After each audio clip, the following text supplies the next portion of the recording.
आशीष sir fighter है, ठीक है, तुम्हारे वर्ड से उनको फर्क नहीं पड़ेगा, लेकिन फिर भी he does not deserve this what you are doing। एक बच्चे का टाइम हो गया है भाई। देखो मैं एक बात बोलना चाहूंगा आपको जाने से पहले, आप आशीष सर को तो दुखी कर ही चुके हैं, ठीक है। Please make sure by your habits and by your words कि आपको किसी और को तंग ना करना हो, ठीक है। यस, आशीष सर फाइटर है, ठीक है, तुम्हारे वर्ड से उनको फर्क नहीं पड़ेगा, लेकिन फिर भी he does not deserve this what you are doing, ठीक है। किसी भी टीचर के लिए मैं हमेशा से आपको छोड़ो, ठीक है, मैं आप सभी लोगों को बोलूंगा ऑलवेज बी रिस्पेक्टफुल। आपको नहीं समझ आता है वो आपका एक अलग प्रॉब्लम है, ठीक है, उसके लिए अलग सर भी खड़े हैं, सभी लोग खड़े हैं, आशीष सर भी खड़े, कोशिश तो वो भी करते हैं, लेकिन जो आप गलत कर रहे हैं वो दूसरों के साथ आपने करना स्टार्ट कर दिया। This is your habit now, ठीक है। और मैं हमेशा कहता हूं कि सोच के ही काम करिए, ठीक है। जो व्यक्ति आपके लिए दिन रात बराबर कर रहा है उसकी कदर रख लीजिए एटलीस्ट, ठीक है। और उसको कदर के लिए ये नहीं कि सर हम कुछ बोल नहीं सकते, आप बोल सकते हैं, बोलने का तरीका सुधारिए, और जो सर कह रहे हैं प्लीज उसको करने की कोशिश करिए, आप होमवर्क करिए, ठीक है। प्रॉब्लम मैं आप सभी लोगों को बोलना चाहूंगा, क्योंकि कुछ बच्चे यहाँ पर भी कुछ उल्टा फुल्टा बोल रहे थे। मैं पूरी क्लास में हंसी मजाक कर रहा था, क्योंकि ठीक है ज्यादा बच्चों का नुकसान नहीं होना चाहिए, लेकिन यार हम भी इंसान हैं।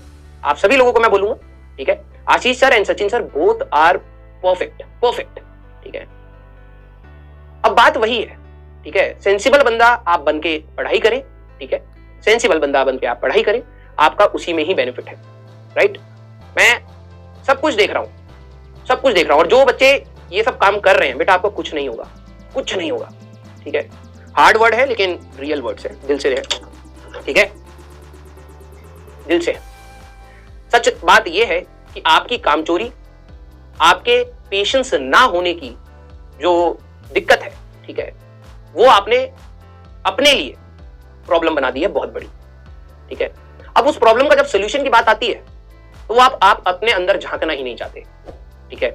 It's very easy to put a blame on someone, यही दिक्कत है, लेकिन जब अपने अंदर पे काम करने की बात आती है ना तो आप करना ही नहीं चाहते, ठीक है। Every person who is teaching here और there on any platform deserves respect, ठीक है।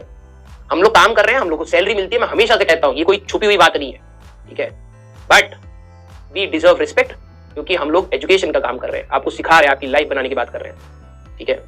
मेरे पास एक बहुत अच्छा एग्जांपल है जो मैं जाने से पहले बोलना चाहूंगा। अगर आप लोगों ने महाभारत देखी हो, ठीक है, जब गुरु द्रोण फर्स्ट टाइम पांडवों और कौरवों से मिले थे तो एक वेल में उन्होंने वो लकड़ी का चीज फेंक करके बॉल को छेद दिया था। ध्यान से सुनना मेरे वर्ड्स को, कईयों को शायद दर्द होगा उस चीज पे, ठीक है। सारे पांडवों और कौरवों ने मतलब हैरानी तो जताई, लेकिन एक व्यक्ति था जिसने खुशी जताई, वो था अर्जुन। अर्जुन ही वो व्यक्ति था जब गुरु द्रोण ने बोला कि जाओ धृतराष्ट्र के पास और दिखाओ कौन आया है, तो अर्जुन ही वो व्यक्ति था जो उसको लेके गया था एक्साइटमेंट में, ठीक है, कि हमें इनसे शिक्षा पानी है।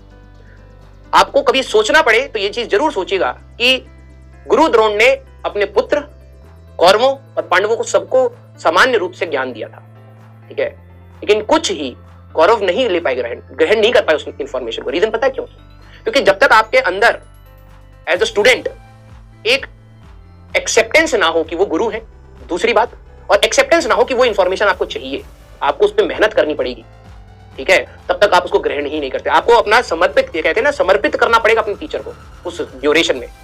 अर्जुन ने वो किया, ठीक है, शुरू से किया। तो आपको मैं वही समझाना चाह रहा हूं, आपके यहां पर दुनिया में बहुत सारे गुरु होंगे। अर्जुन के सिर्फ, ध्यान से समझना, एक इंफॉर्मेशन देने के लिए गुरु द्रोण थे, उन्हीं से लड़ना भी पड़ गया धर्म के लिए, और उसमें उनका साथ दिया श्री कृष्ण ने। तो श्री कृष्ण भी उस नॉलेज को कैसे यूज करवाना है जो गुरु द्रोण नहीं दी थी, वो उन्होंने आखिरी मोमेंट तक मदद करी। तो अर्जुन के लिए तो गुरु तो दो हो गए, क्या रिस्पेक्ट कम हुई कहीं? क्या रिस्पेक्ट कम हुई कहीं? वही मैं कह रहा हूं। मैं आप सभी लोगों को बेसिक रूप में एक चीज समझाना चाहता हूं, ठीक है, कि जब तक आप शांत स्वभाव से पढ़ाई नहीं करेंगे आपको कोई नहीं पढ़ा सकता, ठीक है। आज पूरी क्लास में स्पैमिंग थी, मैं बहुत देर से अवॉइड कर रहा था, लेकिन मुझे ये बोलना बहुत जरूरी है, क्योंकि आज आप में से कुछ बच्चे अगर इस प्रकार के कमेंट्स कर सकते हैं किसी के लिए भी, तो कल आप मेरे लिए भी कर सकते हैं। और मुझे आज के मोमेंट पे ही आपको समझाना पड़ेगा, बेटा आप बच्चे हो, ठीक है, नादानी में कर रहे हो, कोई दिक्कत वाली बात नहीं है, लेकिन समझ जाइए ये आपके लिए रास्ता नहीं है। क्लियर? राइट? बिल्कुल दिल से बोल रहा हूं ये बात। मैं कभी भी इस सब चीजों में नहीं बोलता हूं, लेकिन मुझे आप लोगों के एटीट्यूड से प्रॉब्लम होने लग गई है। आप लोगों के एटीट्यूड से प्रॉब्लम है, ठीक है? प्लीज आप अपने एटीट्यूड को संभालिए। हम कल की क्लास में मिलेंगे, ठीक है, उसी जोश के साथ, उसी मेहनत के साथ, ठीक है, जो हमारा कार्य है, राइट? और अगर वैसे मैं कुछ नहीं करना चाहता, ठीक है, बट मैं आप सभी से एक रिक्वेस्ट करूंगा, जो सेंसिबल बच्चे हैं वो मेरे को पता है वो ज्यादा मात्रा में है, वो बस बोलते नहीं है, ठीक है? मैं आप सभी लोगों से बोलूंगा, जो आप नेगेटिविटी अपनी लाइफ में देख रहे हैं ना, वो आपके कार्यों की वजह से है, आपकी सोच की वजह से है। अगर आप उस नेगेटिव एनवायरनमेंट से निकलना चाहते हैं तो आपको अपनी सोच सुधारनी पड़ेगी, और उसका हर क्षण आपको मौका दिया जाता है भगवान से। आप उसका यूटिलाइज सही रूप में नहीं करते हैं। तो please be respectful to each and every teacher. You don't have that calibre, you don't have that patience, ठीक है, कि आप उस चीज पे कमेंट करें। प्लीज आपको जहां से पढ़ना है वहां से पढ़िए, ये आपकी हमेशा से फ्रीडम रही है।